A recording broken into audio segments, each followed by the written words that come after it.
తాకట్లో ఉన్న మీ బంగారాన్ని విడిపించి ఆ రోజు ఆన్లైన్ రేటుకి కొంటాం. Sharma gold company. నమస్కారం అండి, నేను గీతాంజలి. సుమన్ టీవీ ప్రేక్షకులకు శ్రీ పరాభవనామ సంవత్సర ఉగాది శుభాకాంక్షలు. ఉగాది వచ్చిందంటేనే ఎన్నో ఆశలతో మనం ఉంటాం. ఆ రోజున చాలా విశేషంగా ఉగాది పచ్చడి, పంచాంగ శ్రవణం. ఇక అప్పుడు అర్థమవుతుంది అసలు ఈ సంవత్సరం అంతా ఎలా ఉంటుంది, మనం ఎలా ఉండాలి, దానికి తగ్గట్టుగా ఎలాంటి జాగ్రత్తలు తీసుకోవాలి అని. పంచాంగ శ్రవణం చేసే ముందుగానే బ్రహ్మశ్రీ ప్రదీప్ జోషి గురువు గారి ద్వారా మనం పంచాంగ శ్రవణాన్ని వాళ్ళ విందాము. అసలు ఈ సంవత్సరం ఎలా ఉంటుంది ఏంటి అని. ఎందుకంటే వారి ప్రిడిక్షన్స్ ఎంత కరెక్ట్ గా చెప్తారనేది మనందరికీ తెలుసు. చాలా విషయాల్లో మనం గమనించాము. అందుకే వారిని మరొకసారి స్టూడియోకి ఆహ్వానించాము. వారు ప్రముఖ జ్యోతిష్యులు, మనందరికీ బాగా సుపరిచితులే, శ్రీచక్రపీఠం వ్యవస్థాపకులు. మరి ప్రదీప్ జోషి గారి పంచాంగ శ్రవణం ఇప్పుడు విందాం. ఏ విధంగా ఉంటుంది ఈ సంవత్సరం అనేది వారి మాటలు విని తెలుసుకుందాం. గురుగారు నమస్కారం అండి. శ్రీ గురుభ్యో నమః. శ్రీమాత్రే నమః. శ్రీ కళ్యాణ గుణావహం రిపుహరం దుస్వప్న దోషాపహం గంగా స్నాన విశేష పుణ్య ఫలదం గోదాన తుల్యం నృణాం ఆయుర్వృద్ధిదముత్తమం శుభకరం సంతాన సౌభాగ్యదం నానా కర్మసు సాధనం సముచితం పంచాంగమాకర్ణ్యతాం సందర్శనం వితనుతే పితృదేవ నృణాం మాసాబ్దవాసరదళైరథవోర్ధ్వగం యత్ సవ్యం క్వచిదుపైత్యపసవ్యమేకం జ్యోతిపరం దిశతు వత్స్వమితాం శ్రియం నః. అచింత్యావ్యక్తరూపాయ నిర్గుణాయ గుణాత్మనే సమస్త జగదాధార మూర్తయే బ్రహ్మణే నమః. శ్రీమాత్రే నమః.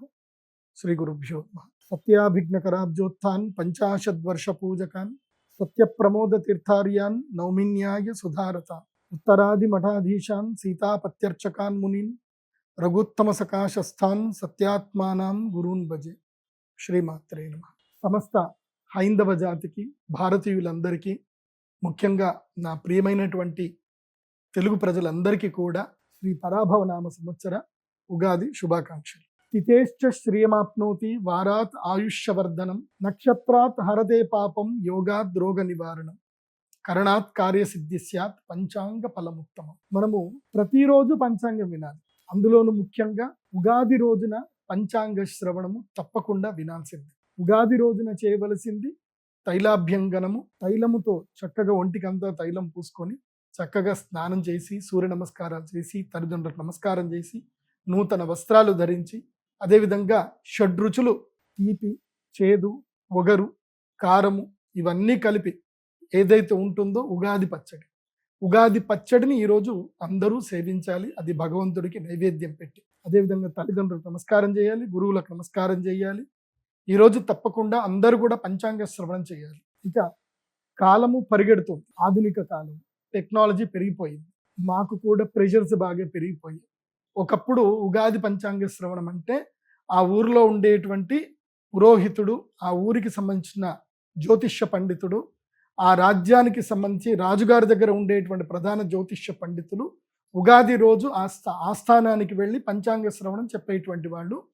ప్రజలందరూ కూడా పెన్ను పేపర్లు తెచ్చుకొని అందరూ కూడా నోట్ చేసుకునేవాళ్ళు. ఈ సంవత్సరం ఏ పంటలు వేయాలి, కార్తెలు ఎప్పుడు వస్తాయి, ఏ కార్తెలు ఏ పంటలు వేయాలి, ఈసారి వర్షాలు ఎక్కువ పడతాయా పడవా, ఏ పంటలు వేయాలి ఏ పంటలు వేయకూడదు, ఇలా అందరూ రాసుకొని ఆ సంవత్సరానికి సరిపడా ఎలా ఉంది అనే దాని మీద నిర్ణయం తీసుకొని ఆ సంవత్సరం ఏ పనులు చేయాలి ఏ పనులు చేయకూడదని నిర్ణయించుకునేవాడు. మరి ఇప్పుడేమో టెక్నాలజీ పెరిగిపోయింది. ముందుగానే అందరికీ రాశి ఫలాలు చెప్పే పరిస్థితి ఇప్పుడు వచ్చింది. కాబట్టి ఒకవేళ అందరూ కూడా ఉగాదికి ముందు ఈ రాశి ఫలాలు విన్నా కానీ మళ్ళీ ఉగాది రోజు కూడా మళ్ళీ రాశి ఫలాలు శాస్త్రరీత్యా వినాలి. కాబట్టి ఉగాది రోజు అందరూ తప్పకుండా ఈ రాశి ఫలితాల్ని మళ్ళీ వినండి. తప్పకుండా అందరూ ఒక పెన్ను పేపర్ పెట్టుకోండి. నేను చెప్పేటువంటి విషయాలన్నీ కూడా నోట్ చేసుకోండి. క్యాలెండర్లో డేట్తో సహా చాలా విషయాలు చెప్తాను, అవన్నీ కూడా నోట్ చేసుకోండి. ఈ సంవత్సరం ఎలా ఉండబోతుందో అన్ని విషయాలు చెప్తాను, జాగ్రత్తగా అందరూ కూడా నోట్ చేసుకోండి. ఉగాది పంచాంగ శ్రవణం చెప్పే ముందు మొట్టమొదటిగా దీనికి ఉగాది అని పేరు ఎందుకు వచ్చింది అని చెప్పానంటే, మన తెలుగులో మనం అందరం కూడా ఉగాది అని అంటాము, కానీ వాస్తవంగా దీని పేరు యుగ ఆది.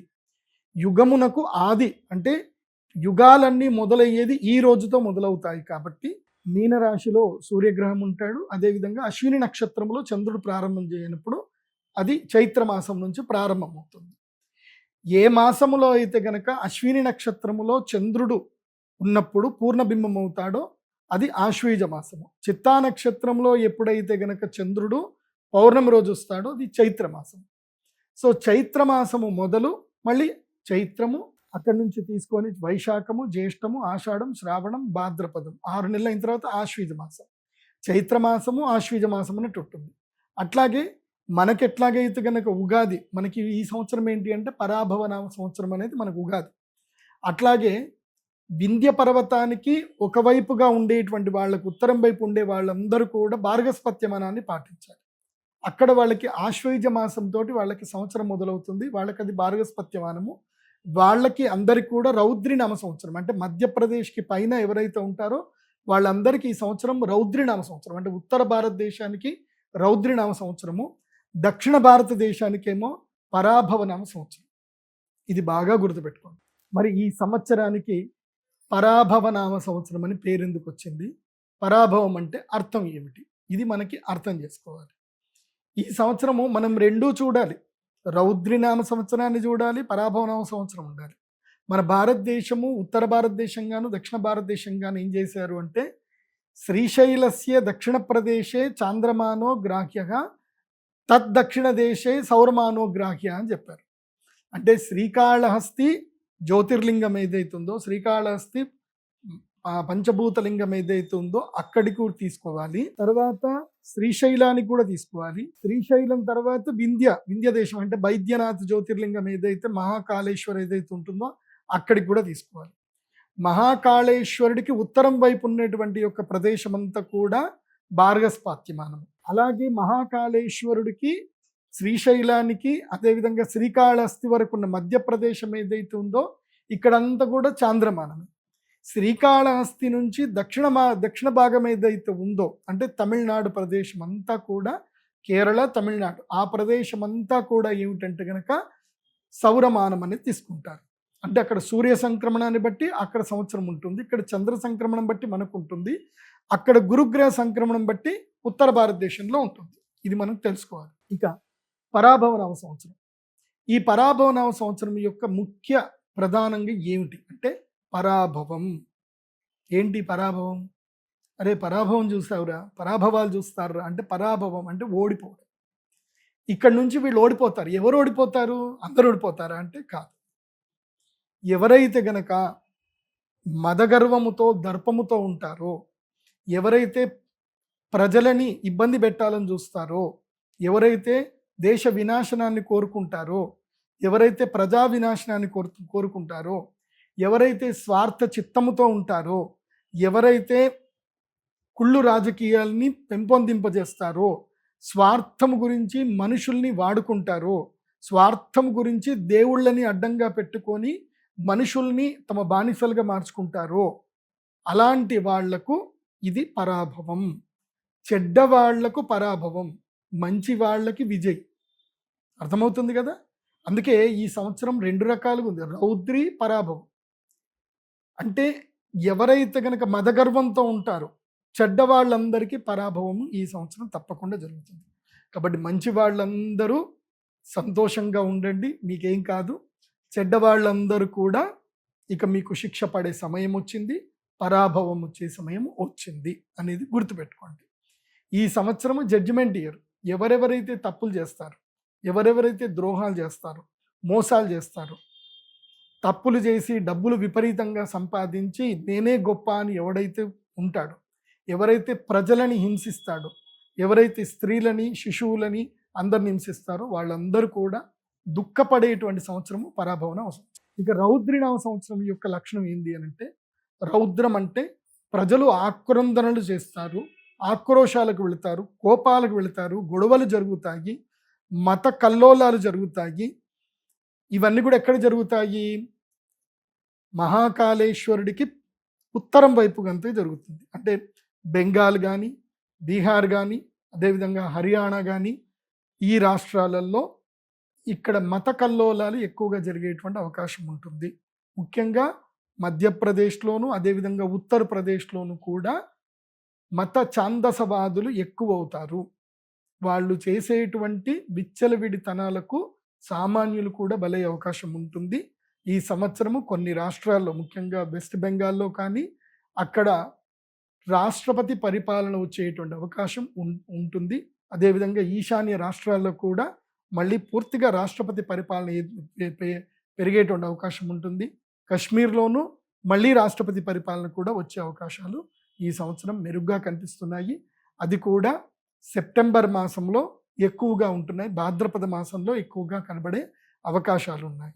ముందుగా పరాభవనామ సంవత్సరం, ఇప్పుడు కలియుగము గడిచి ఎన్ని సంవత్సరాలు జరిగిందనంటే 5127 సంవత్సరాలు అయ్యింది. కలియుగం యొక్క మొత్తం ఎన్ని సంవత్సరాలు కలియుగం అంటే 42,000 సంవత్సరాలు కలియుగం ఉంటుంది. అందులోపల 5120 సంవత్సరాలు అయిపోయానంటే కలియుగంలో కేవలము 1.5% లోపలనే కలియుగం అయిపోయింది. ఇక అంటే సంధికాలం అయిపోయింది. వాస్తవమైన కలియుగం ప్రారంభమయ్యేది ఇప్పటి నుంచి ఎలా ఉంటుంది అని అంటే నీళ్ల కోసం కష్టాలు ప్రారంభమవుతాయి. జాగ్రత్తగా వినండి, నీళ్ల కోసం కష్టాలు ప్రారంభమవుతాయి. మీరు ఇప్పటి వరకు లీటర్ నీళ్లు 20 రూపాయలు పెట్టి కొనుక్కుంటున్నారుగా, ఇకపై 25 రూపాయలు అవుతుంది, తర్వాత 30 రూపాయలు అవుతుంది. రస పదార్థాలన్నీ కూడా, జల పదార్థాలన్నీ కూడా ధరలు పెరిగిపోతాయి. ఆయిల్ ధరలు పెరిగిపోతాయి, గ్యాసుల ధరలు పెరిగిపోతాయి. సో ఇక్కడి నుంచి వస్తువుల యొక్క ధరలు పెరుగుతాయి. కాబట్టి మీ యొక్క ఇన్కమ్ కూడా పెంచుకునే ప్రయత్నాలు చేయాలి. చెప్తాను, ఇంకా నవనాయకుల ఫలితాలు చెప్పినప్పుడు చాలా విషయాలు చెప్తాను. ఇప్పుడు ఎందుకు ఈ విషయం చెప్తున్నాను అంటే ఇది కలికాలము యొక్క వాస్తవమైన సిచ్యువేషన్స్ ప్రారంభమవడం మొదలవుతుంది. ఇప్పటి నుంచి మొదలవుతుంది. ప్రజల్లో దైవం పట్ల భయం ఎక్కువగా పెరుగుతుంది, దైవం పట్ల సానుకూలత పెరుగుతుంది, భయం ఎక్కువ అవుతుంది, పాపభీతి పెరుగుతుంది. కాబట్టి ఎక్కువగా దేవాలయాలకు వెళతారు, దేవుళ్ళని శరణాగతి వెళతారు, యజ్ఞ యాగాదులు ఎక్కువగా జరుగుతాయి. ఈ సంవత్సరము బాగుంది. ఈ సంవత్సరం ఎలా ఉంటుంది? పరాభవనామ సంవత్సరం యొక్క పేరుతోటి ఏముంటుంది అని చెప్పారు. పార్థివైర్ మండలీకైశ్చ సామంతైర్ దండనాయకై పీడ్యంతే వై ప్రజా సర్వాః క్షుధార్థాశ్చ పరాభవే. పరాభవనామ సంవత్సరం ఎలా ఉంటుంది అనేది మనకి ఈ సంవత్సరం మొదల్లోనే తెలుస్తుందండి. ఏమని చెప్తున్నారు? పార్థివైర్ మండలీకైశ్చ సామంతైర్ దండనాయకై పీడ్యంతే ప్రజా పీడ్యంతే, ప్రజలు పీడింపబడతారు. సామంతరాజుల చేత కానీ, అదేవిధంగా దేశాలు కొట్లాడుకునే దానితోటి కానీ ప్రజలు విపరీతమైనటువంటి దుఃఖం పడతారు. ఇది వాస్తవమే. పరాభవనామ సంవత్సరం మొదలయ్యింది.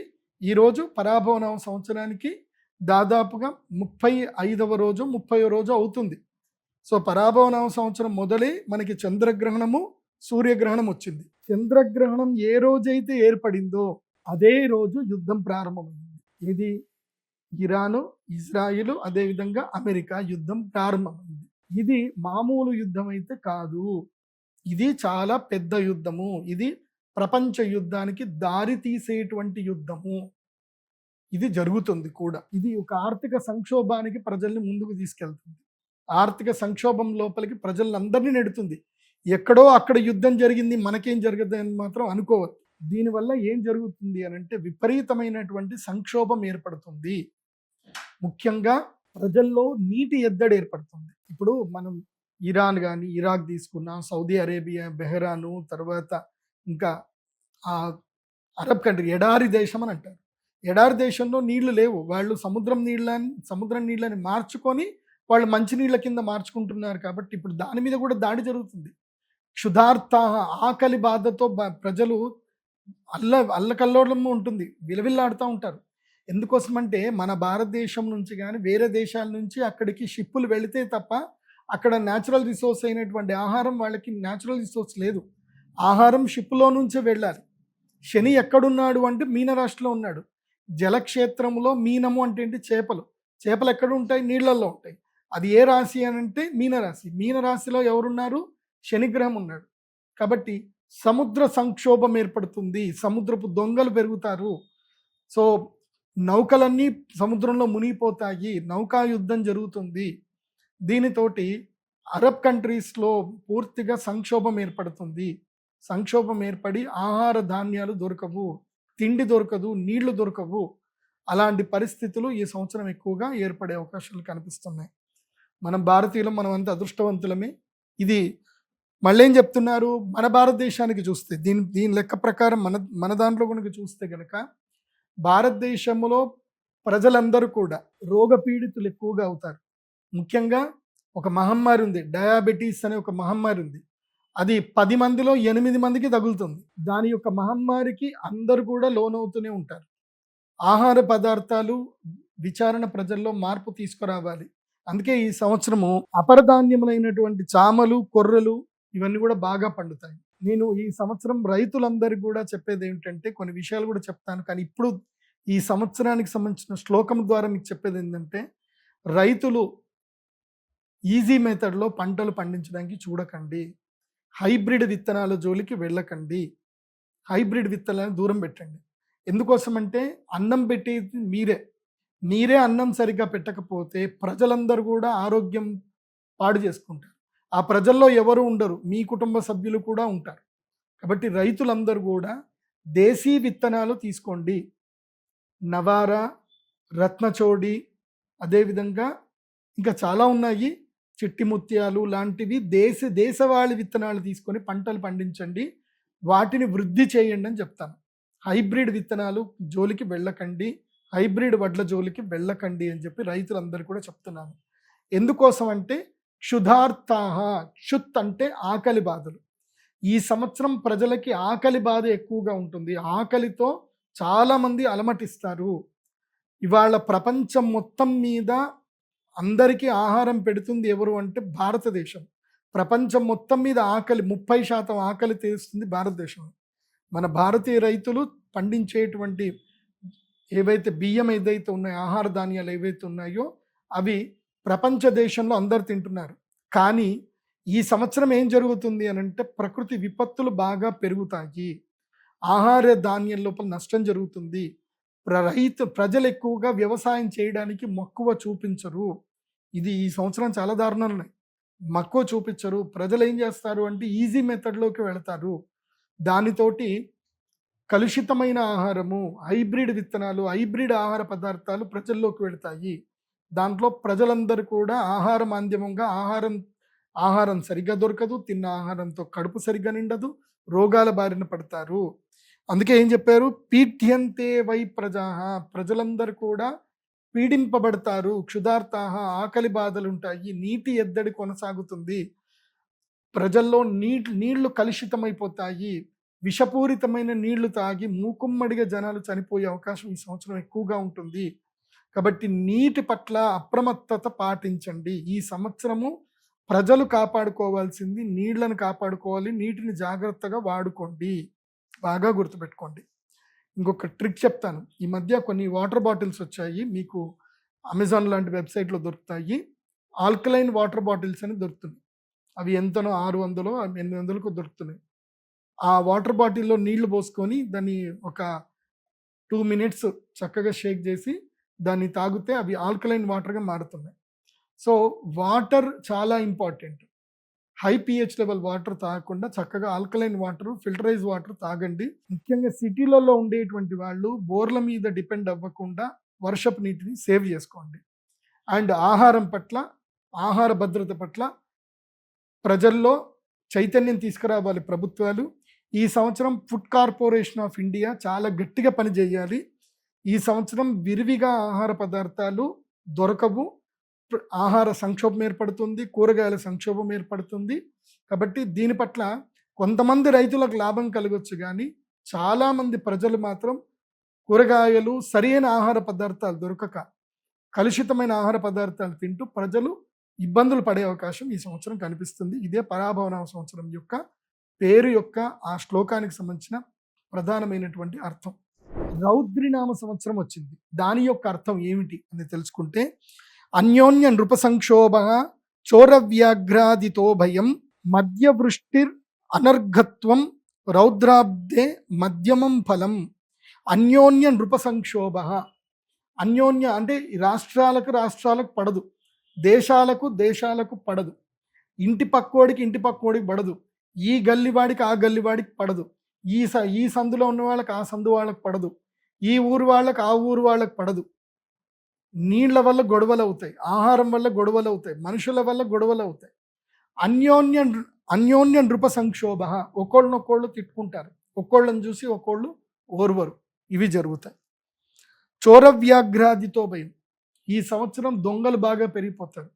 ఈజీ మనీకి అలవాటు పడి జనాలు చాలామంది మోసపోతారు, మోసపోయే అవకాశం ఉంటుంది. ఒక్కటి బాగా గుర్తుపెట్టుకోండి జీవితం లోపల, ఎవరైనా మీకు ఏ యూట్యూబ్ ఛానల్లో అయినా, ఎక్కడైనా, ఏ సోషల్ మీడియాలో అయినా మీకు ఇది ఫ్రీ అని చెప్పారే అనుకోండి, వాళ్ళని బ్లాక్ చేయండి. ఎవడైతే ఫ్రీ అన్నాడో వాడిని బ్లాక్ చేసేయండి. ఫ్రీ ఏదీ లేదు ప్రపంచంలో. ఫ్రీ అంటే అర్థం ఏంటంటే ఎరేసారు అని అర్థం. చేపకి ఎర ఎట్లా వేస్తారు? ఫ్రీగా వేస్తారు. ఫ్రీగా దొరుకుతుంది అని చేప వస్తుంది, ఎరకు పడుతుంది. కాబట్టి ఫ్రీ అన్న వర్డ్ ఎక్కడైతే మీరు వింటారో అక్కడ మీరు ఎరకి గురి కాబోతున్న చేపలు అని అర్థం చేసుకోండి. సో ఫ్రీ అన్న వర్డ్కి దూరంగా ఉండండి. ఎందుకోసమంటే ఈ సంవత్సరము చోర అంటే దొంగల భయం ఎక్కువగా ఉంటుంది, బాగా గుర్తుపెట్టుకోండి. అది కాకుండా ఎవడైనా సరే మీరు 1,00,000 రూపాయలు ఇవ్వండి, మీకు నెలకి 5 రూపాయల వడ్డీ ఇస్తాము, 10 రూపాయల వడ్డీ ఇస్తాము అని అంటే మాత్రం నమ్మకండి. ప్రామిసరీ నోట్లు, చెక్కులు ఎందుకు పని చెయ్యవు. మీరు కోర్టు చుట్టూ తిరగడం తప్ప ఎవ్వరికి ప్రయోజనం ఉండదు. కొంతమంది ప్రయోజనం ఉంటుంది, అడ్వకేట్లకు ప్రయోజనం ఉంటుంది, కోర్టులో ఉండేటువంటి టీ కొట్టు వాడికి ప్రయోజనం ఉంటుంది, టిఫిన్ సెంటర్ వాళ్ళకి ప్రయోజనం ఉంటుంది, మిమ్మల్ని అటు ఇటు తిప్పేటువంటి డ్రైవర్ల ప్రయోజనం ఉంటుంది తప్ప మీకు ₹1 కూడా రాదు. కాబట్టి ఈ 2 రూపాయల వడ్డీ మీకు బ్యాంకు వడ్డీ కన్నా ఎవరైనా ఎక్కువ వడ్డీ ఇస్తున్నారు అని చెప్పినా, ప్రామిసరీ నోట్ల మీద మీరు డబ్బులు వడ్డీలకు ఇచ్చినా మీరు మోసపోతారు. కాబట్టి ఈ సంవత్సరము దొంగల భయం ఎక్కువగా ఉంటుంది, మోసగాళ్ల భయం ఎక్కువగా ఉంటుంది. అట్లాగే మార్కెట్లో కొత్త రకమైన మోసాలు దిగుతారు. ఏమిటంటే మా దగ్గర యాంటీ మ్యాటర్ ఉందని, మా దగ్గర సరికొత్తమైనటువంటి పదార్థం ఉందని, ఇది రేర్ ఎర్త్ మెటీరియల్ అని, ఇరీడియం అని, తర్వాత యురేనియం అని చెప్పి ఇవన్నీ కూడా చెప్పుకుంటూ ఇవన్నీ మా దగ్గర ఉన్నాయి, సీక్రెట్గా ఉన్నాయి, ఇవి అమ్ముతే కొన్ని కోట్ల రూపాయలు వస్తాయి, మాకు మీరు కొంచెం పెట్టుబడి సాయం చేయండి, అమ్మడానికి పెట్టుబడి సాయం చేయండి అని చాలామంది మోసగాళ్ళు మీ దగ్గరికి వస్తారు. అవి అన్నీ అబద్ధాలు. ఈ ప్రపంచంలో రేర్ ఎర్త్ మెటీరియల్స్ ఏవి లేవు.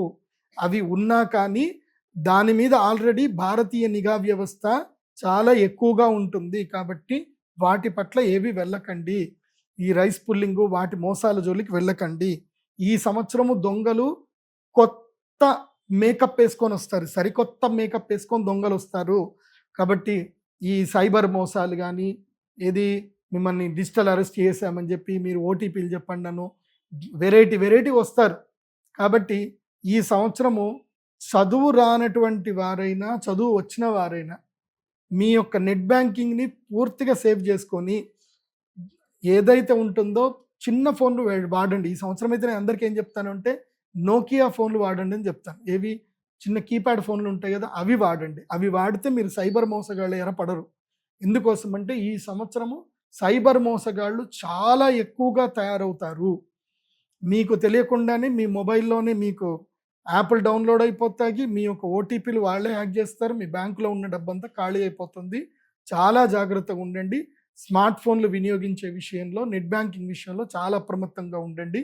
నేనైతే క్లియర్గా చెప్తాను, నెట్ బ్యాంకింగ్ ఏదైతే వాడుతున్నారో ఆ ఫోన్ని సపరేట్గా పెట్టండి. మీరు రెగ్యులర్గా వాడే ఫోన్ ఒకటి పెట్టుకోండి. రెగ్యులర్గా మీరు వాడే అకౌంట్ ఏదైతే ఉందో దాంట్లో కొంచెమే బ్యాలెన్స్ ఉంచుకోండి, ఎక్కువ బ్యాలెన్స్ ఉంచుకోకండి. మీ ఎక్కువ మొత్తం డబ్బున్న వాటికి నెట్ బ్యాంకింగ్ ఫెసిలిటీస్ తీసేసుకోండి. మీరు డైరెక్ట్గా బ్యాంకులో వెళ్ళి మీరు చెక్కు సంతకం పెట్టి ఆర్టీజీఎస్ చేస్తే తప్ప వెళ్లకుండా అలాంటి బ్యాంక్ అకౌంట్ ఒకటి పెట్టుకొని దాంట్లో ఎక్కువ మొత్తం డబ్బులు పెట్టుకోండి, సేఫ్గా ఉంటారు.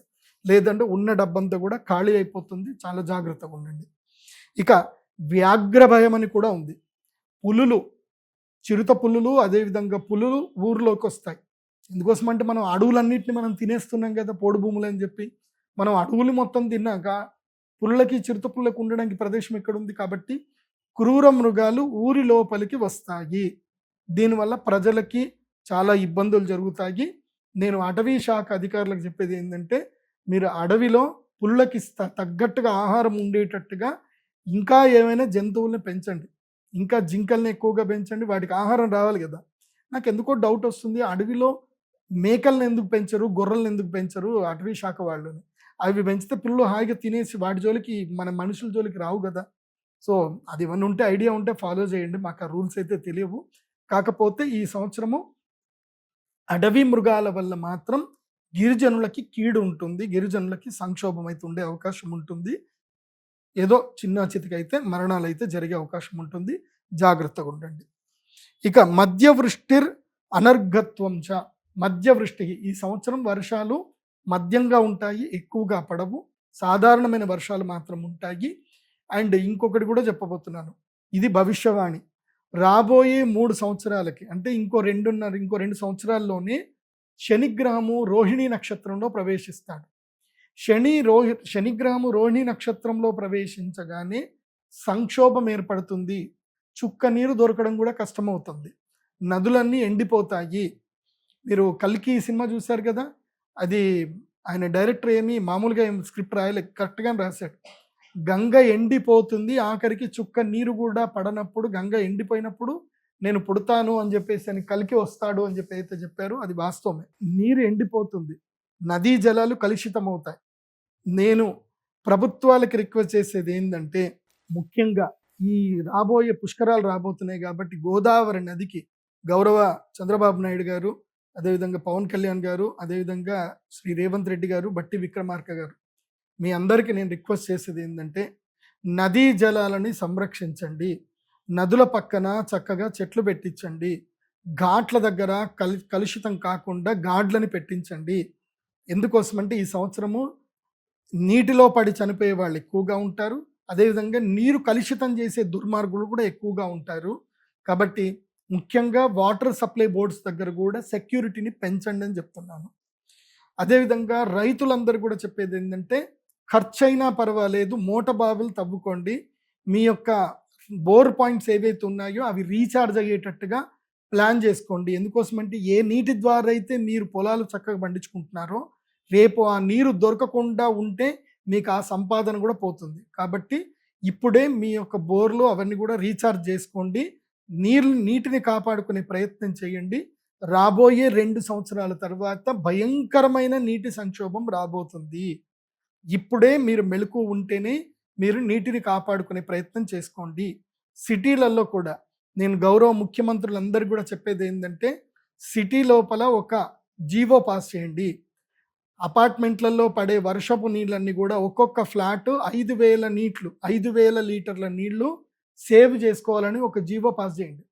ప్రతి ఒక్క ఫ్లాట్ ఓనరు 5,000 వర్షపు నీళ్ళని స్టోర్ చేసేది జీవం మీరు పాస్ చేసుకోండి. మీరు 20 ఫ్లాట్లు ఉన్నాయనుకోండి, 5,000 ఇంటూ 20 లీటర్లు సేవ్ చేసుకోవాలి. కింద వాటర్ ట్యాంకులు పెట్టుకోండి, మళ్ళీ పైకి తెచ్చుకుంటారా ఏదైనా చేయండి. మీ అపార్ట్మెంట్కి ఒక ఫ్లాట్కి 5,000 లీటర్లు వర్షం నీళ్లు సేవ్ చేసుకోవాలని చెప్పి మీరు జీవో పాస్ చేయండి.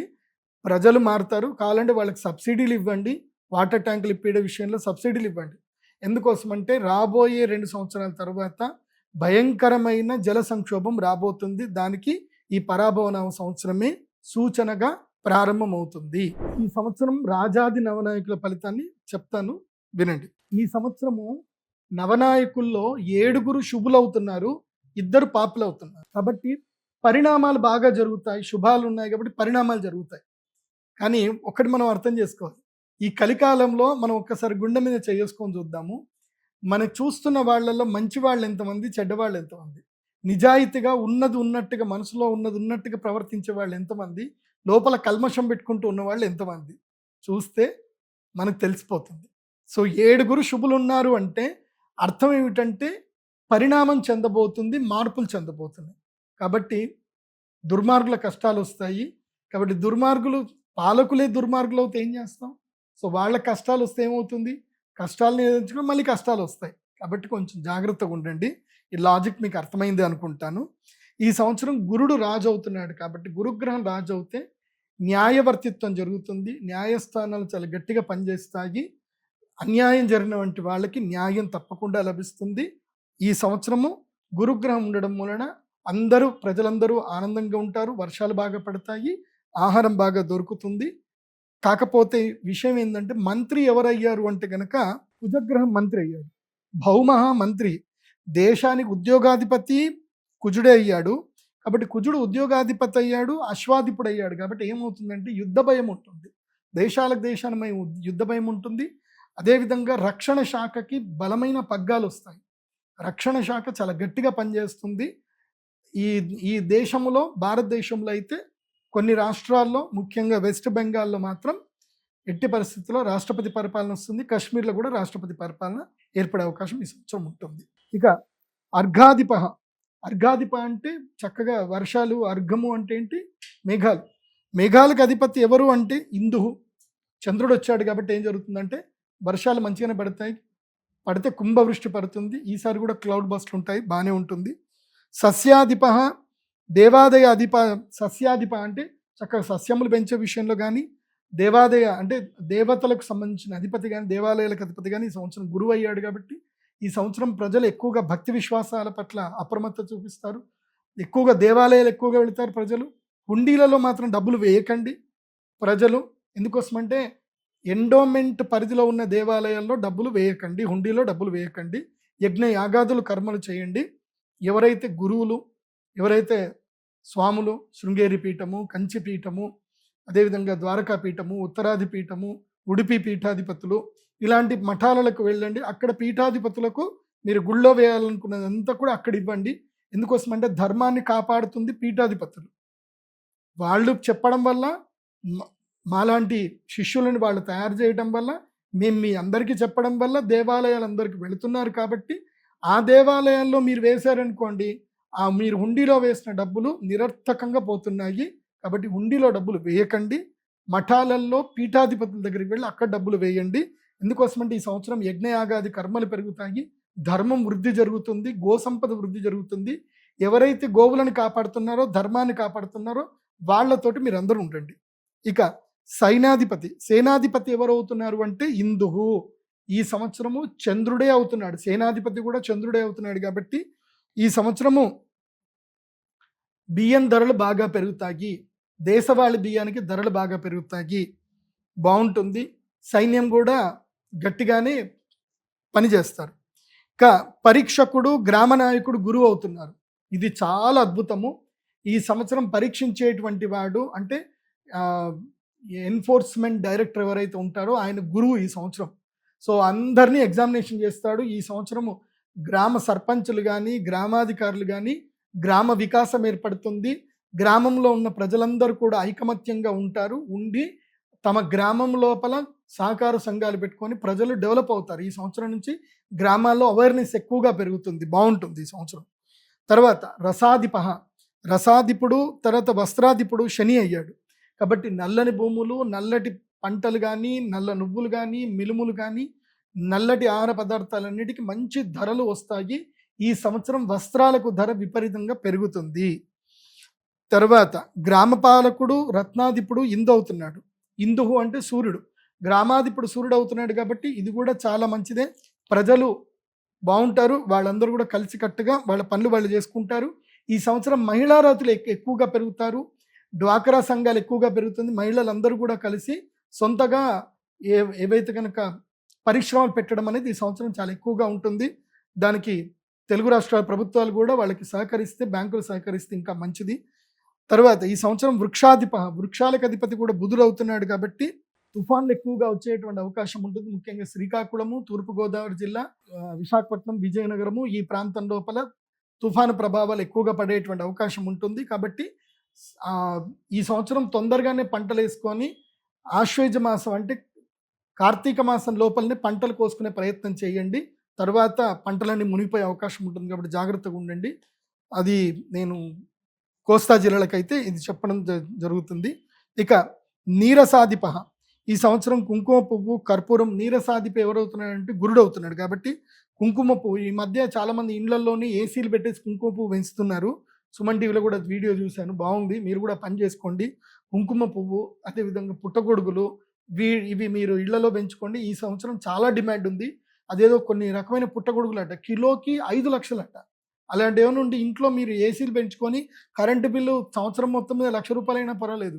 ఓ 20 కిలోలు వచ్చిందంటే చక్కగా అపార్ట్మెంటే కొనుక్కోవచ్చు, ఫ్లాట్ కొనుక్కోవచ్చు, లేదంటే ఇండిపెండెంట్ హౌస్ కట్టుకోవచ్చు. కాబట్టి పుట్టగొడుగులకి ఈ సంవత్సరం బాగా డిమాండ్ ఉంది. గురువు నీరసాధిపతి అయ్యాడు కాబట్టి ఈ సంవత్సరము కుంకుమ పువ్వు, కర్పూరము, అగరు, చందనము, పన్నీరు, పాదరసము, తర్వాత ఉప్పు, తర్వాత పసుపు, వీటి ఉత్పత్తి బాగా పెరుగుతుంది. తర్వాత గణకః సర్పాధిపః, లెక్కలు పెట్టేటువంటి ఫినాన్షియల్ మినిస్టర్ ఎవరు అంటే ఈ సంవత్సరము శని అయ్యాడు. శని ఫినాన్షియల్ మినిస్టర్ అయ్యాడు అంటే కుంభకోణాలన్నీ బయటపడతాయి. ఈ సంవత్సరం భయంకరమైన కుంభకోణాలు బయటపడతాయి. 2 రాష్ట్రాల ముఖ్యమంత్రులు మారిపోతారు. 2 రాష్ట్రాల ముఖ్యమంత్రులు మారిపోతారు భారతదేశానికి సంబంధించి, మన తెలుగు రాష్ట్రాలకి అయితే కాదు. సో 2 రాష్ట్రాల్లో ఎలక్షన్స్ ఏర్పడతాయి. ఆ ఎలక్షన్స్లో ఉన్న ప్రభుత్వం పడిపోయి వేరే ప్రభుత్వం అయితే వస్తుంది. దైవజ్ఞ, ఈ సంవత్సరం జ్యోతిష్య పండితులకి ఎవరధిపతి అంటే చంద్రుడు అయ్యారు. కాబట్టి జ్యోతిష్య విద్యలు, పరిశోధన విద్యలు వృద్ధి చెందుతాయి. ప్రజలు జ్యోతిష్యాన్ని ఎక్కువగా నమ్ముతారు. పర్లేదు, మాకు ఇన్కమ్ అయితే మంచిగానే పెరుగుతుంది. అట్లాగే వృద్ధి చెందుట, దైవభక్తి కూడా పెరుగుతుంది. రసధాతువుల యొక్క ఉత్పత్తి పెరుగుతుంది. ఈ సంవత్సరం మన భారతదేశంలో ఇప్పటిదాకా గనులు లేవు. సో నేను మీకు చెప్పేది ఏంటంటే, స్టాక్ మార్కెట్లో జింక్ రేట్ ఎక్కువగా పెరుగుతుంది, రాగి రేట్ ఎక్కువగా పెరుగుతుంది, తర్వాత వెండి రేట్ ఎక్కువగా పెరుగుతుంది, బంగారం రేట్ పెరుగుతుంది. తర్వాత చెప్తాను ఆ రేట్ ఎంత పెరుగుతుందో చెప్తా, వెయిట్ చేయండి. తర్వాత స్త్రీణాం అధిపః, స్త్రీలకి అధిపతి ఎవరు అంటే ఈ సంవత్సరం చంద్రుడు. చంద్రుడు స్త్రీలకు అధిపతి అయితే ఎట్లా ఉంటుందంటే, స్త్రీలు విపరీతమైన చంచల స్వభావం కలిగినటువంటి వారు అవుతారు. ఇక ఉంటుంది, కష్టాలు ఎక్కువగా ఉంటుంది, మగాళ్ళకి ఎక్కువ కష్టం ఉంటుంది. ఎందుకోసమంటే స్త్రీలు ఓపికగా ఓర్పుగా ఉన్న రోజులే ఆ ఇల్లు బాగుంటుంది. స్త్రీ ఎప్పుడైతే ఓపిక నశించి, ఓర్పు నశించి చంచలంగా మారుతుందో ఆ ఇల్లు అల్లకల్లోలం అవుతుంది. కాబట్టి ఈ సంవత్సరము స్త్రీలకి చంచల స్వభావం ఎక్కువగా పెరుగుతుంది. అదేవిధంగా స్త్రీలు కామ సంక్షోభితులు అవుతారు. విచ్చలవిడితనం స్త్రీలలో పెరుగుతుంది. దాన్ని అడ్డుకున్న వాళ్ళని నానా బూతులు తిడతారు. ఇవన్నీ కూడా జరుగుతాయి. అమ్మ బట్టలు మంచిగా వేసుకోమ్మా అని చెప్తే నీకెందుకురా అని చెప్పి వాడిని నానా తిట్లు తిడతారు. ఇవి ఈ సంవత్సరం జరుగుతుంది. కాబట్టి ఎవరు కూడా స్త్రీలకు సంబంధించి ఏ మాటలు చెప్పకండి, వాళ్ళ ఇష్టం వచ్చినట్టు వాళ్ళు ఉండనివ్వండి. ఎందుకోసమంటే ప్రకృతి ఎలా చేయాలో అలా చేస్తుంది, పెరుగుట విరుగుట కొరకే. కొన్ని జరిగితే కొంతమంది కొన్ని అర్థమవుతాయి.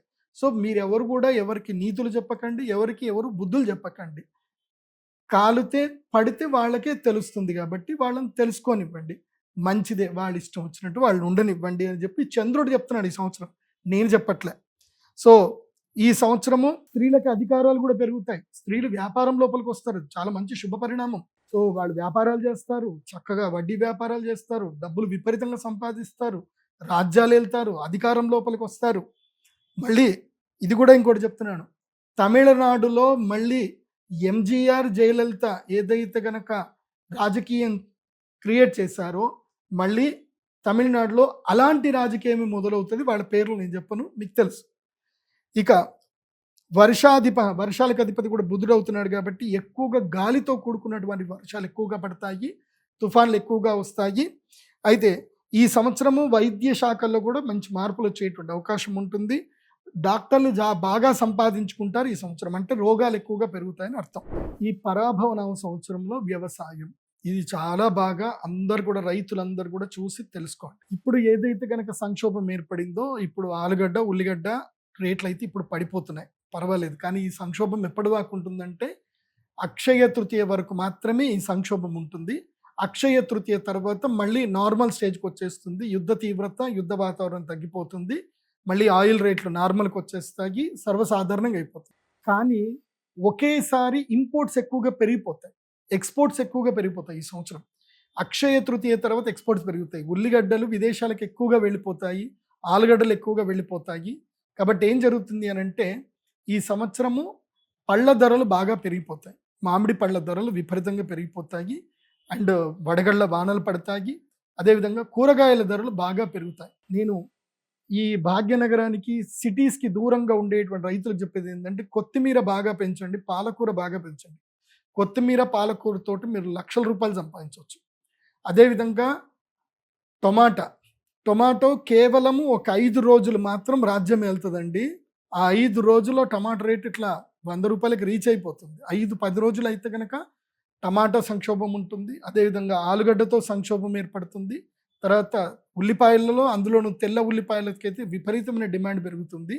సో ఈ సంవత్సరం ఉల్లిపాయ కన్నీరు పెట్టిస్తుంది. సో ఇవన్నీ జరుగుతాయి. రైతులకి కొంచెం లాభం అయితే కలుగుతుంది.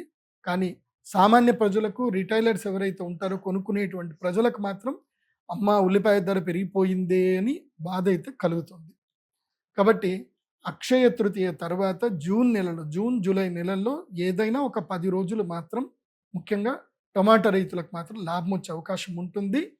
కానీ అది కూడా చెప్తున్నాను, ఈ సంవత్సరము క్షుధార్త ప్రజలు ఆకలి బాధలు పడతారని ఉంది కాబట్టి ఇది విషయం చెప్తున్నాను. ఒకవేళ ధర సరిగ్గా లేకపోయినా, ఎందుకోసం అంటే కొంచెం దళారులు మోసం చేస్తారు. నిజంగా డిమాండ్ ఉంటుంది కానీ దళారుల మధ్యలో మోసం చేస్తారు. డిమాండ్ లేకుండా ఉండడానికి వాళ్ళు మీకు తక్కువ ధరకి ఇస్తారు. తక్కువ ధరకి రైతులు అమ్ముకోకండి. అంత అవసరం పెడితే ఆ టమాటాలు కట్ చేసేసుకొని వాటి కొంచెం ఉప్పు జల్లేసి ఎండబెట్టి పొడి చేసుకొని అమ్ముకోండి. అది కూడా మంచి 300 రూపాయల కిలో పోతుంది. కంగారు పడొద్దు. ఉల్లిపాయల ధర అయితే పెరుగుతుంది, టమాటా ధర అయితే తప్పకుండా మిమ్మల్ని కింగ్ చేస్తుంది. ఈ సంవత్సరం రైతులకి మంచి లాభదాయకంగా ఉంటుంది. కూరగాయలు, పండ్లు, ముఖ్యంగా మునగకాయలు, మునగాకులు కానీ ఆకుకూరలు కానీ పండించే రైతులకు మంచి లాభం ఉంటుంది. బ్రకోలీ అని ఒక పంట ఉంటుంది, గోబీ లాంటిది, అది కూడా మంచి లాభదాయకం ఇస్తుంది. ఈ సంవత్సరం రైతులకైతే లాభంగా ఉంది. వరి విషయంలో మాత్రం బాయిల్డ్ రైస్ మాత్రం సేల్ చేయకండి. రైతులు సొంతగానే నవారా లేదా చిట్టి ముత్యాలు లేదా రత్నచౌడి, ఇక ఏవైనా దేశవాళీ రకానికి సంబంధించిన విత్తనాలను పెట్టి పండించే ప్రయత్నం చేయండి. రైతులకు ఇది చాలా మంచిది. నేను మళ్ళీ చెప్తున్నాను, అది 160 రూపాయల కేజీ అంటే 10,000 రూపాయలకు పైగా ఒక క్వింటాల్ వెళ్తుంది. నవారా, రత్నచౌడి అలాంటి బియ్యం పెట్టండి, మంచి జరుగుతుంది. అలాంటి వడ్లు పెట్టండి, బాగుంటుంది. పరాభవన సంవత్సరంలో ఇక్కడ ఆల్రెడీ చెప్పారు ఏంటంటే రాజులు కొట్లాడుకుంటారు అని చెప్పారు. ఇక్కడ ఏం జరుగుతుందనంటే సింపుల్ చెప్పాలి అంటే కెమెరాల ముందేమో అరుచుకుంటారు, కెమెరాల వెనుకేమో చక్కగా పార్టీలు చేసుకుంటారు. కాబట్టి సామాన్య ప్రజలు, కార్యకర్తలు ఎలాంటి రియాక్ట్ అవ్వకండి. ప్రశాంతంగా తిన్నామా, పడుకున్నామా, తెల్లారిందా, ఎవరు ఏదంటే జై అనండి, కానీ మీరు మాత్రం కొట్లాడుకోకండి. అది విషయం చెప్తున్నా. ఎందుకోసం అంటే వాళ్ళు కొట్లాడుకుంటున్నారని చెప్పి రాజులు ఎప్పుడు యుద్ధంలో దిగరు. సైనికులే యుద్ధంలో దిగుతారు. నష్టపోయేది సైనికులే. ఇది బాగా మీరు గుర్తుపెట్టుకోండి.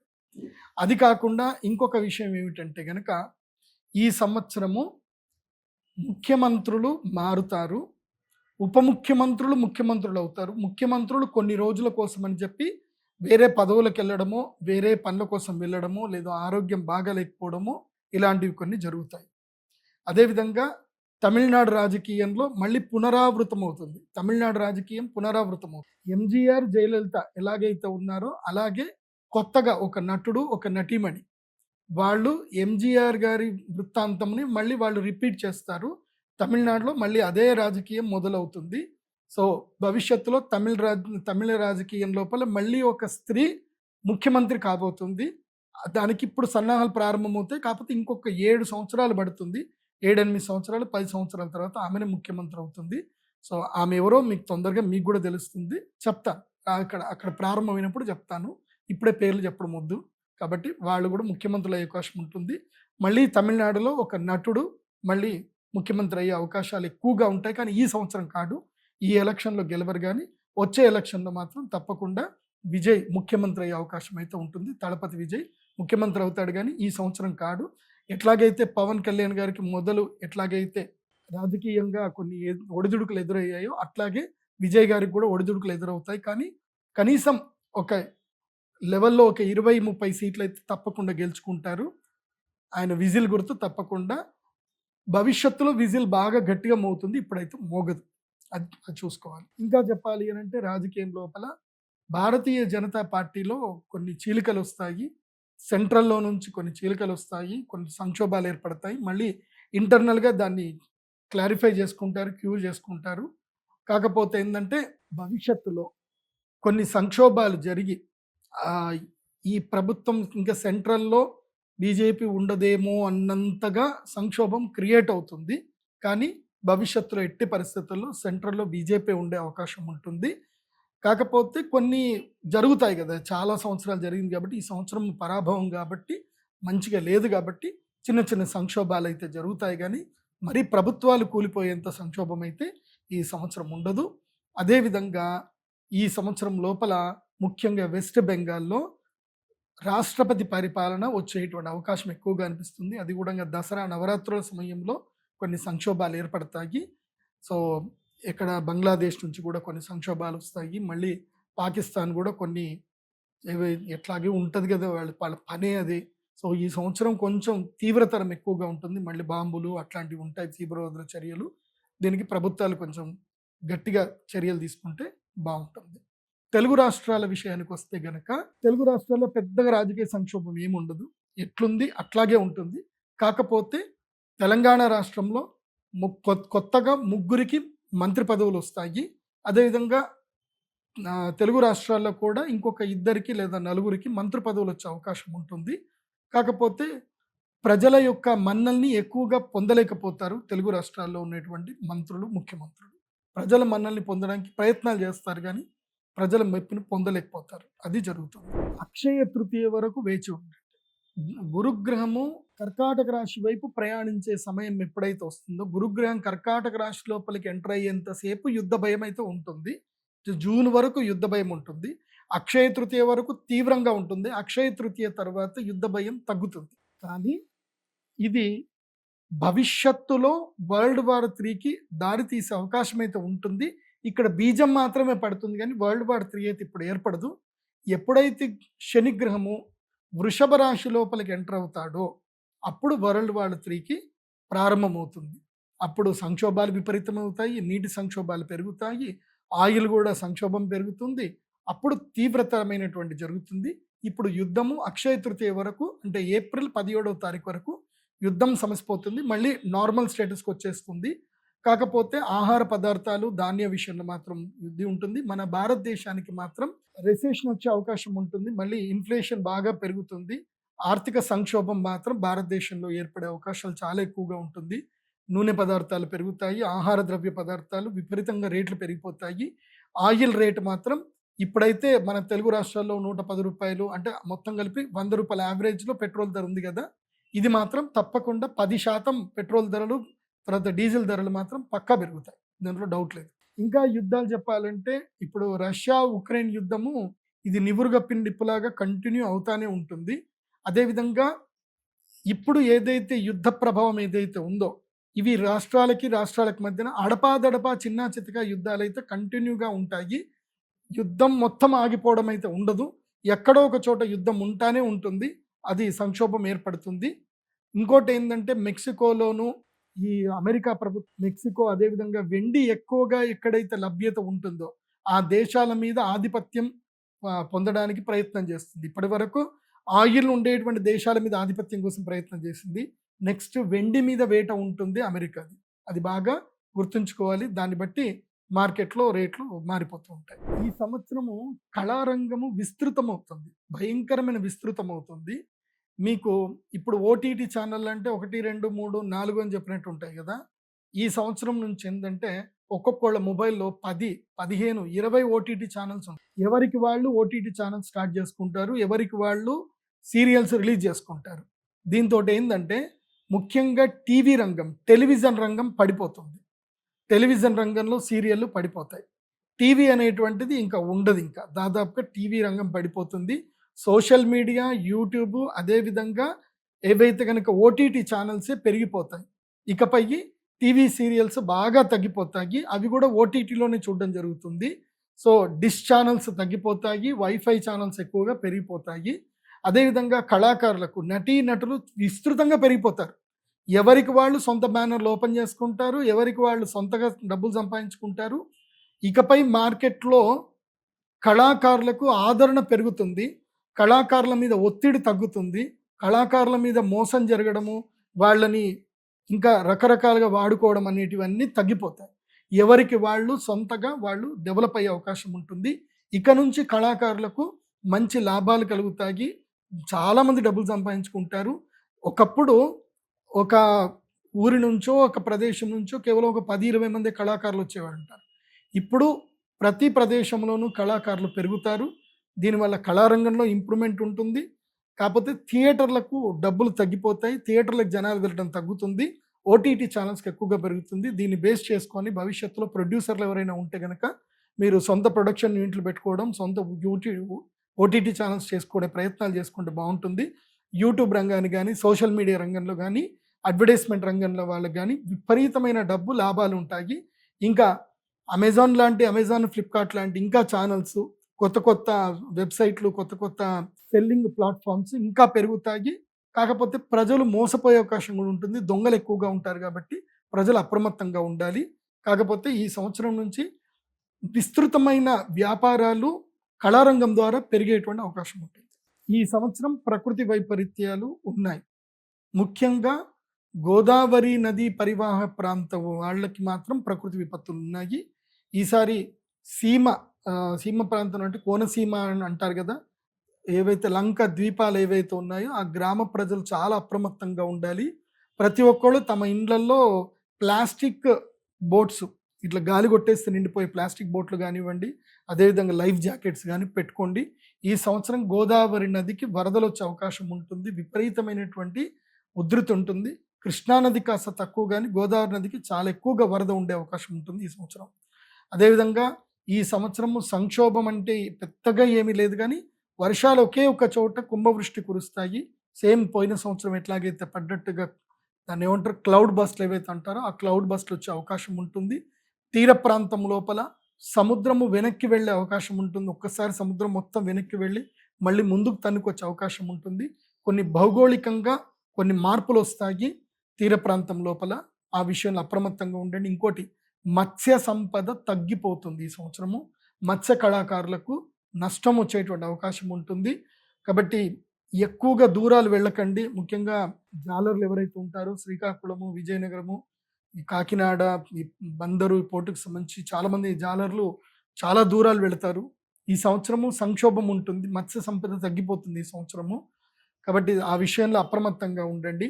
అది కాకుండా ఈ సంవత్సరం ఎక్స్పోర్ట్స్ విషయంలో మాత్రం ఎవరైతే రొయ్యలు అవి పండించుకుంటారో వాళ్ళకి లాభదాయకంగా ఉంటుంది. ఎందుకోసమంటే సముద్రం లోపల జలచరాలు తగ్గిపోయినప్పుడు ఆర్టిఫిషియల్గా పెంచేటువంటి వాళ్ళకి డిమాండ్ పెరుగుతుంది. కాబట్టి ఈ సంవత్సరము రాస్ బిజినెస్ చేసేటువంటి వాళ్లకు మంచిగా ఉంటుంది. ఇంకా ఈ ప్రకృతి విపత్తులో భాగంగా ఈ సంవత్సరం తిరుమలలో కారు చిచ్చులు ఎక్కువగా ఉండేటువంటి అవకాశం ఉంటుంది.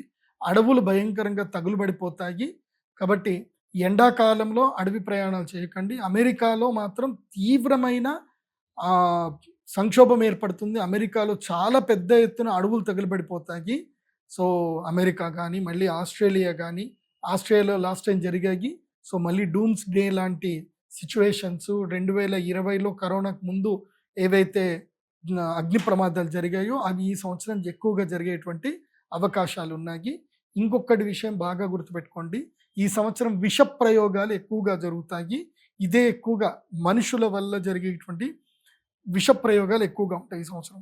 స్టాక్ మార్కెట్ అంటేనే అది కదలికలు ఉంటాయి, కిందికి మీదికి కిందికి మీదికి రెగ్యులర్గా ఉంటాయి. దాన్ని అనాలిసిస్ చేయడం ఎవరి వల్ల కాదు. కాకపోతే నేను ఒక్క విషయం చెప్తాను, జాగ్రత్తగా వినండి. ఈ సంవత్సరం స్టాక్ మార్కెట్లో అక్షయ తృతీయ నుంచి మంచి బుల్ మార్కెట్ ఉంటుంది. అక్షయ తృతీయ తర్వాత జూన్ నుంచి ఇంకా భయంకరమైన బుల్ మార్కెట్ ఉంటుంది.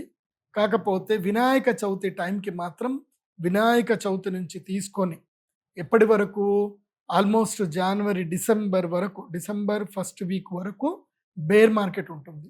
మొత్తం స్టాక్ మార్కెట్ అంతా ఎరుపు రంగుతో ఎరుపెక్కిపోతుంది కంప్లీట్గా. సో ఈ టైం ప్యాటర్న్ ఏదైతే చెప్పానో దాని ప్రకారంగా వెళ్ళండి. అయితే బ్యాంకింగ్ సెక్టర్లో బ్యాంకింగ్ స్టాక్స్ మంచిగానే రాణిస్తాయి, కానీ ఐటీ స్టాక్స్ మాత్రం ఈ సంవత్సరం పెద్దగా పుంజుకోవు. అయితే ఫుడ్కి సంబంధించిన స్టాక్స్ మంచిగానే పెరుగుతాయి. డెలివరీ పార్ట్నర్కి సంబంధించిన స్టాక్స్ బాగా పెరుగుతాయి.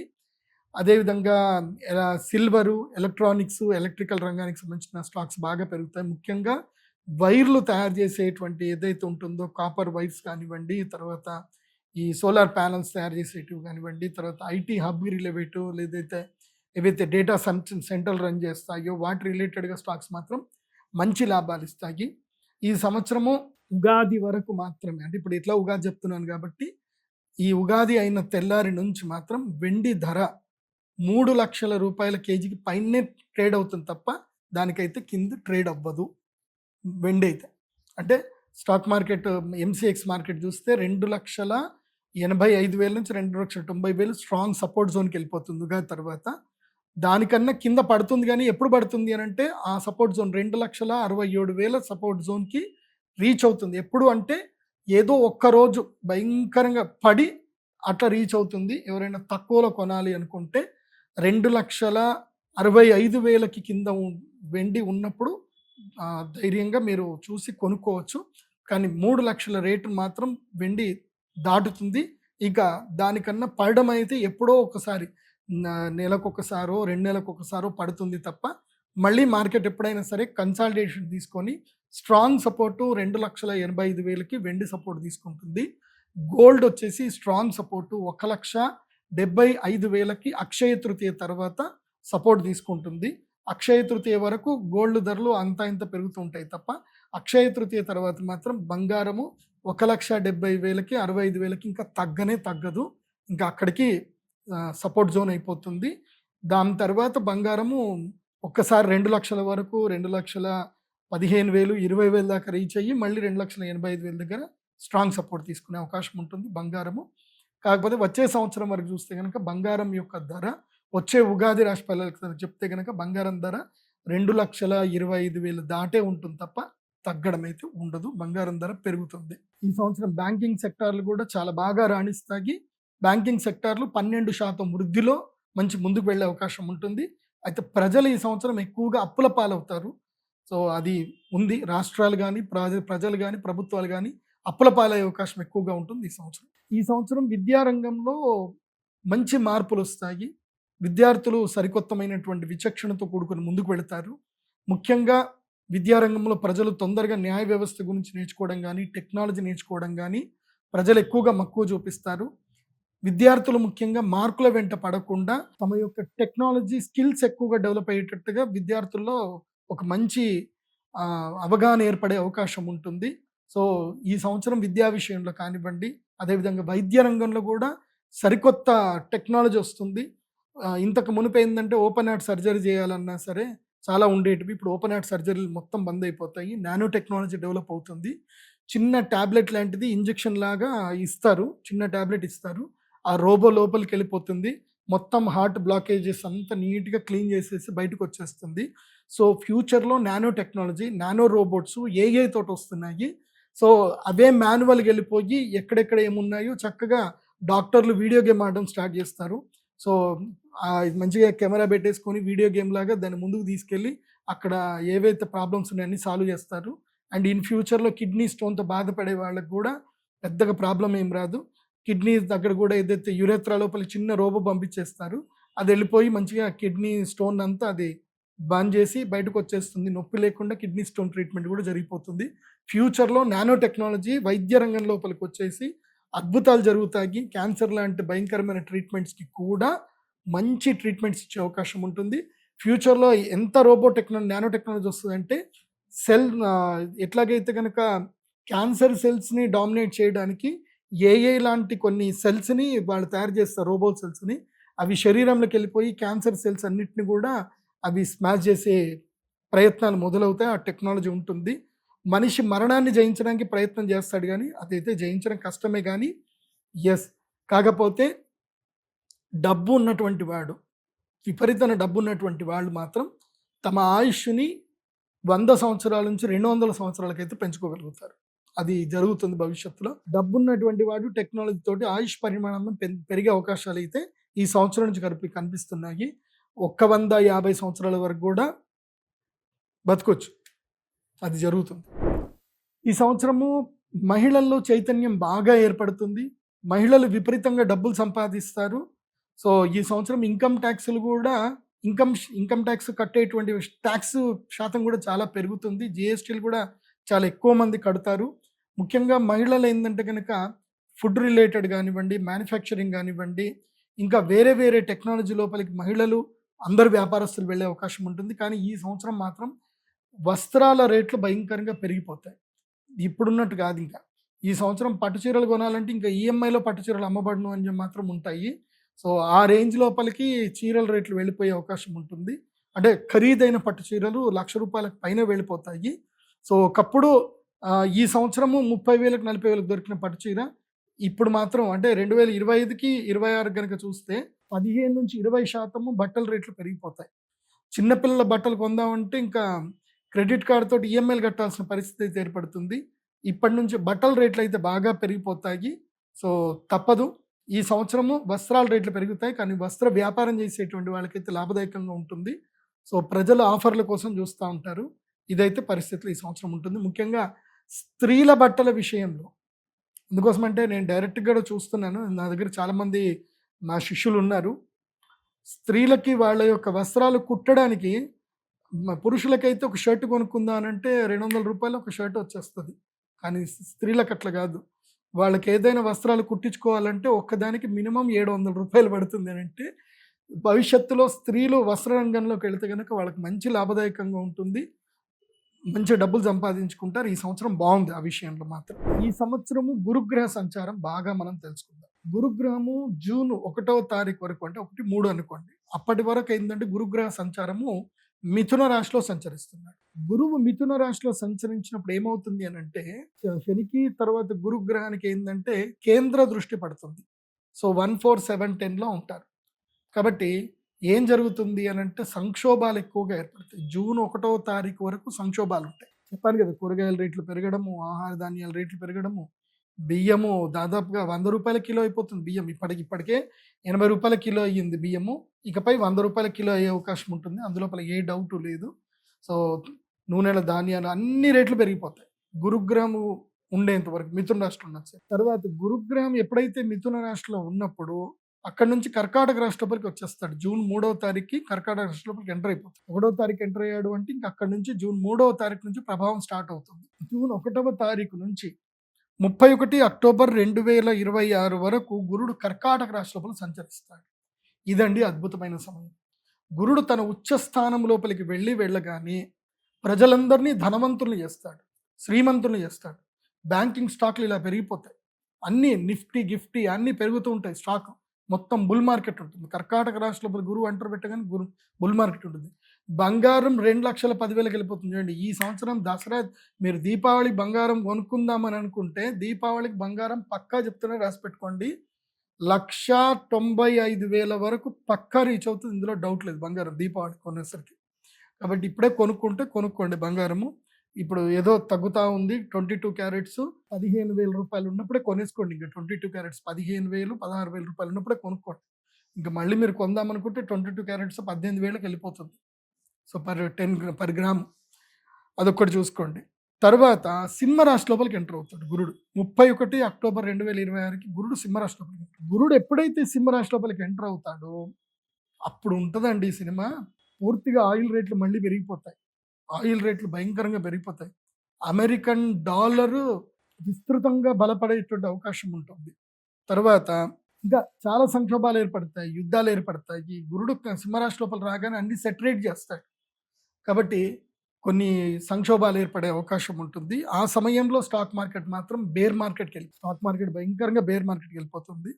ఇంకోటి ఏంటంటే గురుగ్రహ సంచారం వల్ల గురుడు సింహరాశి లోపలికి వెళ్ళినప్పుడు మీకు అందరికీ తెలుసు, అంటే ఇది కూడా చెప్పాలి కదా, ఇప్పుడు క్రిప్టో కరెన్సీ కూడా నడుస్తుంది, బిట్కాయిన్. 10th అక్టోబర్ 2025 రోజున బిట్కాయిన్ దమ్మని కింద పడిపోయింది.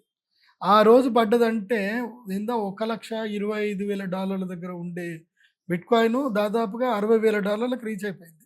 కానీ ఎప్పుడైతే గురుడు సింహరాశి లోపలికి ఎంటర్ అవుతాడు అంటే నెక్స్ట్ మళ్ళీ 31st అక్టోబర్కి బిట్కాయిన్ ప్రైస్ వచ్చేసి 1,30,000 దాటిపోతుంది. మళ్ళీ అవకాశాలు ఉన్నాయి. అది మళ్ళీ మిమ్మల్ని పెట్టుబడి పెట్టమని చెప్పట్ల, అది మీ ఇష్టం. నేను చెప్పేది నేను చెప్తున్నాను, నా అనాలిసిస్ మాత్రమే చెప్తున్నాను. పెట్టుబడి వ్యవహారాలంతా కూడా మీ విచక్షణ. తర్వాత శని మీనరాశి లోపలికి ప్రవేశించాడు. ఆల్రెడీ మీనరాశిలో ఉన్నాడు. ఈ సంవత్సరం అంతా కూడా శని మీనరాశిలోనే ఉంటాడు, ఎక్కడికి జరగడు, అక్కడనే కూర్చుంటాడు. కాబట్టి శని మీనరాశిలో సంచరించిన రోజులు జలప్రలయాలు, నౌకా ప్రమాదాలు, అదేవిధంగా నీటి ప్రమాదాలు, నీరు కలుషితం అవ్వడము, తర్వాత రసాలు, నీరసాలు అంటే లిక్విడ్కి సంబంధించిన ఇనుము ధర పెరగడము, సిమెంట్ ధర పెరగడము, తర్వాత ఆయిల్ ధరలు పెరగడము, తర్వాత వెండి ధర పెరగడం, బంగారము, అన్నీ మొత్తం భూమి ధాతువుల ధరలన్నీ కూడా సామాన్యులకు రీచ్ కానంత దూరంగా పెరిగిపోతాయి. సో స్టీల్ రేట్లు కూడా భయంకరంగా పెరిగిపోయే అవకాశం. ఇక రాహువు కుంభరాశిలో సంచరిస్తున్నాడు. రాహువు కుంభరాశిలో సంచరించిన రోజులు ఏం జరుగుతుంది అనంటే మిత్రద్రోహాలు ఎక్కువగా జరుగుతుంది. ఫ్రెండ్షిప్ మీద వాల్యూస్ ఉండవు. ఫ్రెండ్ కొట్లాడుకుంటారు. ఫ్రెండ్ అంతగా ఇవన్నీ చెప్పుకుంటారు, మోసాలు చేసుకుంటారు. సో ఆ డైలాగ్ని ఎవరైనా కొట్టారనుకోండి, ఆ ఫ్రెండ్ వాళ్ళు ఈ ఫ్రెండ్ వాళ్ళు నేను ఫ్రెండ్ని అంటే ఓకే, నేను ఆ ఫ్రెండ్ని ఆ ఫ్రెండ్ నన్ను మోసం చేశాడు కాబట్టి ఫ్రెండ్షిప్ లేదు అని చెప్పండి. ఫ్రెండ్షిప్లో డబ్బులు ఇచ్చుకోకండి. సో బంధు మిత్ర కలహము శత్రుభయము, రోగపీడ, ధనవ్యయము, తర్వాత బంధనం, ఇవన్నీ కూడా రాహు ఉండడం వల్ల జరుగుతుంది. కాబట్టి ప్రజలు ఎక్కువగా మోసపోతారు. మోసగాళ్ళకి ఇది పెట్టిన సమయం. ఇది నిజంగా చెప్పాలంటే ఇది ఎవడైనా మోసం చేయడమే క్రైమే వృత్తిగా ఎంచుకున్నాడు మాత్రం విపరీతంగా డబ్బులు సంపాదించుకుంటారు. అదేవిధంగా క్రిమినల్స్ని పట్టుకునే వాళ్ళు కూడా బాగా డబ్బులు సంపాదించుకుంటారు. మధ్యలో ఎవడైతే మోసపోతాడో వాడికి మాత్రం ఏమీ దొరకదు. దొంగల్ని పట్టుకునే వాళ్లకు డబ్బులు దొరుకుతాయి, దొంగల నుంచి మోసం చేసే వాళ్ళకి సామాన్యం నుంచి డబ్బులు వస్తాయి, కానీ మోసపోయిన వాడికి మాత్రం న్యాయం దొరకదు. బాగా గుర్తుపెట్టుకోండి, అర్థమవుతుందా? సో వాళ్ళిద్దరు బాగుంటారు, మధ్యలో మీరే నష్టపోయేది. కాబట్టి అత్యాశ పడకండి. తర్వాత కేతువు సింహరాశిలో సంచరిన రోజులు విద్యార్థులకు మంచి గుర్తింపు వస్తుంది. కేతువు ఏంటంటే సింహరాశిలో వెళ్ళగానే ఏంటంటే రీసెర్చ్లో డెవలప్మెంట్స్ బాగా పెరుగుతాయి. సో నానో టెక్నాలజీ పెరుగుతుంది, ఇందాక చెప్పాను కదా, డ్రోన్ టెక్నాలజీ పెరుగుతుంది, చాలామంది డ్రోన్స్ వాడతారు. సో వ్యవసాయం లోపలికైతే మంచిగా టెక్నాలజీ మంచి ఇంప్రూవ్మెంట్ వస్తుంది. అదేవిధంగా వైద్య రంగంలో కూడా టెక్నాలజీ మంచి ఇంప్రూవ్మెంట్స్ వస్తాయి. ఇది గ్రహ సంచారం బట్టి. ఎందుకోసం అంటే ఈ 4 గ్రహాలు ప్రధాన సంచారం. సూర్యుడు, శుక్రుడు, గురుడు, బుధుడు వీళ్ళు మారుతూనే ఉంటారు, చంద్రుడు రోజు మారుతూ ఉంటాడు. కాబట్టి వాళ్ళవి నేను ప్రతి నెల ఈసారి సుమన్ టీవీలో రాశి ఫలాలు ఇచ్చే ప్రయత్నం చేస్తాను. ప్రతి నెల ఫస్ట్ వీక్లో మాత్రం రాశి ఫలాలు వస్తాయి. సో గీతాంజలి గారితో చేస్తాను. సో అందరూ రాశి ఫలాలు చూడండి. ఇక ఈ సంవత్సరము వాస్తుకర్తరి అంటే ఎప్పుడెప్పుడు ఇల్లు కట్టకూడదు అనేటువంటి టైం ఒకటి ఉంటుంది. ఆ టైం చెప్తాను, నోట్ చేసుకోండి. ఈ సంవత్సరము వైశాఖ మాసంలోను అదేవిధంగా అధిక జ్యేష్ఠ మాసంలోనూ ఇల్లు కట్టడానికి పనికిరాదు. ఆ టైంలో హాలిడే, అంటే ఇంజనీర్స్ అందరూ కూడా హాలిడే తీసుకోవాలి. అప్పుడు కన్స్ట్రక్షన్స్ ఏవి చేయకూడదు, చేస్తే వాళ్ళకి అరిష్టం జరిగే అవకాశం ఉంటుంది. అవి డేట్లు చెప్తాను, నోట్ చేసుకోండి. 4th మే 2026 నుంచి 28th మే 2026 వరకు, అంటే మే నెలల్లో ఈ అక్షయ తృతీయ టైంలో, అక్షయ తృతీయ తర్వాత మే నెలల్లో వైశాఖ మాస కృష్ణపక్ష తృతీయ నుంచి అదేవిధంగా అధిక జ్యేష్ఠ మాస శుక్లపక్ష ద్వాదశి వరకు కర్తరి త్యాగము. అంటే కర్తరి అంటే ఏ పనులు చేయకూడదు, ముఖ్యంగా విశ్వకర్మలు వాళ్ళ పని త్యాగం చేయాలి అని అంటారు. అప్పుడు వాళ్ళు రెస్ట్ తీసుకోవాలి, విశ్వకర్మలు రెస్ట్ తీసుకోవాల్సిన టైము 4 మే నుంచి 28 మే వరకు బాగలేదు. తర్వాత విశాఖ కర్తరి ఒకటి వస్తుంది. అది ఎప్పుడు అంటే ఆశ్వయుజ మాసంలో వచ్చేటువంటి అవకాశం ఉంటుంది. ఇది 6 నవంబర్ 2026 నుంచి 19 నవంబర్ 2026 వరకు మళ్ళీ కర్తరి త్యాగం ఉంటుంది. అంటే ఆ టైంలో కనుక కర్తరి ప్రవేశం అవుతుంది. కాబట్టి 6th నవంబర్ 2026 నుంచి 19 నవంబర్ 2026 వరకు, 19th నవంబర్ వరకు కర్తరి ఉంటుంది. కాబట్టి అప్పుడు కూడా ఇల్లు కట్టడానికి పనికిరాదు. కొంతమంది గృహప్రవేశాలు కూడా చేయొద్దని అంటారు. బట్ మీ దగ్గరలో ఉండేటువంటి శాస్త్ర పండితుల్ని సంప్రదించి గృహప్రవేశాలు ఏమైనా కావాలి అని అంటే చేసుకోవచ్చు. ఇక ఈ సంవత్సరం పెళ్లి ముహూర్తాల విషయంలోకి వస్తే, ఈ సంవత్సరం కొంచెం మనకి లక్ మంచి టైం అని చెప్పాలి. ఎందుకోసం అంటే ఈ సంవత్సరము మంచి మాసములో మూఢాలు ఏమి రాలేదు. ముఖ్యంగా గురుమౌఢ్యమి చాలా పెద్దగా వచ్చేది, గురుమౌఢ్యమే ఉంటుంది. ఆ గురుమౌఢ్యమే అయితే కనుక ఈ సంవత్సరము ఆషాఢ మాసంలోనే వచ్చింది. కాబట్టి ఈ సంవత్సరము పెళ్ళి పురోహితులకు కానీ, బాజాబచింద్రులకు కానీ, వంటలు చేసే వాళ్ళకి కానీ, డెకరేషన్ల వాళ్ళకి కానీ బిజినెస్ ఎక్కడ లాస్ లేదు. అన్సీజన్ ఏదైతే ఉందో ఆ టైంలోనే గురుమౌఢ్యం వచ్చింది కాబట్టి కంగారేం లేదు. ఈ సంవత్సరం గురుమౌఢ్యమి 14 జూలై 2026 అధిక జ్యేష్ఠ మాసం యొక్క అమావాస్య రోజు. ఎప్పుడైతే జ్యేష్ఠ అమావాస్య రోజు వస్తుంది, తర్వాత అధిక జ్యేష్ఠ మాసం ఎట్లా స్టార్ట్ అవుతుంది కాబట్టి అప్పుడు 14 జూలై 2026 నుంచి 13 ఆగస్టు 2026 వరకు, అంటే శ్రావణ శుక్ల ప్రతిపద, అంటే ఆల్మోస్ట్ అధిక మాసం అంతా కూడా, అధిక జ్యేష్ఠ మాసము తర్వాత ఆషాఢ మాసం అంతా కూడా పోయి ఇక ఈ సంవత్సరము ఏ టెన్షన్ లేకుండా మౌఢ్యం వెళ్ళిపోతుంది. కాబట్టి మూఢం ఈసారి ఆషాఢ మాసంలోనే వస్తుంది. కాబట్టి ఏ టెన్షన్ లేదు. ఇక ఎప్పుడు మళ్ళీ చెప్తున్నాను, డేట్ నోట్ చేసుకోండి. 14 జూలై 2026 నుంచి 13 ఆగస్టు 2026 వరకు గురుమౌఢ్యమి. ఇక శ్రావణ మాసంలో పెళ్ళిళ్ళు ఉంటాయి. తర్వాత మళ్ళీ శుక్రమౌఢ్యం ఒకటి వస్తుంది, అది 10 రోజులు వస్తుంది. మెయిన్గా దసరా అయిపోయిన తర్వాత వస్తుంది, దసరా టైంలో వస్తుంది. 19 అక్టోబర్ 2026లో ఆశ్వయుజ శుక్ల అష్టమి.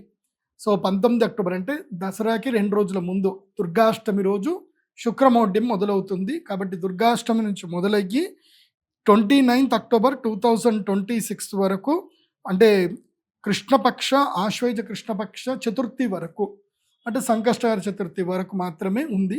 కాబట్టి ఈ మధ్యలోనే అమ్మవారి యొక్క నవరాత్రులు అయిపోతాయి, మనకి కోజాగిరి పౌర్ణమి అయిపోతుంది. కాబట్టి జస్ట్ ఒక 10 రోజులు మాత్రమే ఈ శుక్రమౌఢ్యం ఉంది. అప్పుడు ఎట్లాగో పెళ్లి ముహూర్తాలు ఏమీ లేవు కాబట్టి అందరికీ మంచిదే. ఆ తర్వాత పెళ్లి ముహూర్తాలు మొత్తం ఈ సంవత్సరం అంతా గట్టిగా పెళ్లి ముహూర్తాలనే. ఈ సంవత్సరం ముహూర్తాలు అన్నీ ఉన్నాయి. ఈ సంవత్సరము చైత్ర మాసము, వైశాఖ మాసము, అదేవిధంగా జ్యేష్ఠ మాసములు, అధిక జ్యేష్ఠ మాసం వచ్చింది కాబట్టి అది తీసేసి నిజ జ్యేష్ఠ మాసంలోనూ పెళ్లి చేసుకోవచ్చు. ఇంటికి పెద్దవాళ్ళు మాత్రం పెళ్లి చేసుకోవడానికి పనికిరాదు. అంటే జ్యేష్ఠ మాసము, జ్యేష్ఠపుత్రుడు, జ్యేష్ఠపుత్రిక లేదా జ్యేష్ఠ నక్షత్రం పుట్టినటువంటి వాడు, జ్యేష్ఠపుత్రుడు, జ్యేష్ఠపుత్రిక, జ్యేష్ఠ మాసం, ఇవి కాంబినేషన్ కుదరదు.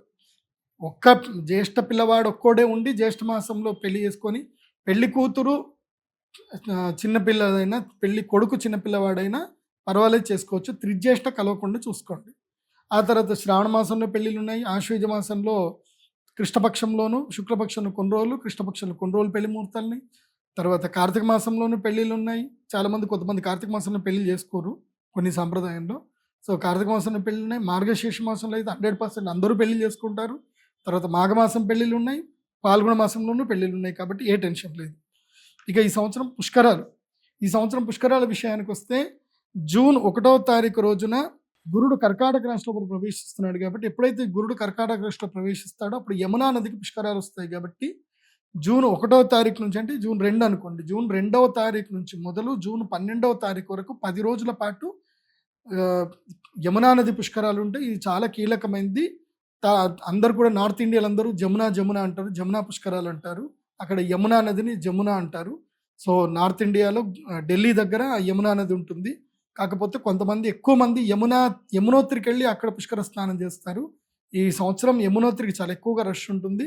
కేదార్నాథ్, బద్రీనాథ్, చార్ధాంలో యమునోత్రికి చాలా మంది వెళ్తారు. కాబట్టి ఈ సంవత్సరం యమునా నదికి పుష్కరాలు ఉన్నాయి.